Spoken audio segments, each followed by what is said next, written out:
Ashama harka fuula jira jirtu nagaa fayyaa keessanii baga jiraattan bakkuma jirtanitti nageenyi rabbii isin bira haa jiraatu. Akkasuma YouTube channel haaraa banadhee jira. YouTubeen koo Haashim Orottuuf jedha. Like, share, subscribe na gochuudhaaf na cinaa dhaabbadha isiniin jedha.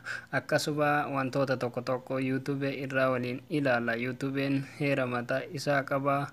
Akkasuma YouTube kanarraa akkamitti banatan, akkamitti irraa mallaqa naqatan, deebi'ee immoo akkamitti haala isaa akkaataa hunda ittiin sirreeffatan waliin ilaallaa. Siitingii dhuma isaa waa hundaayyuu waliin ilaallaa. Na hordofaa gadhuma viidiyoo kootitti na faana bu'aa isiniin jedha.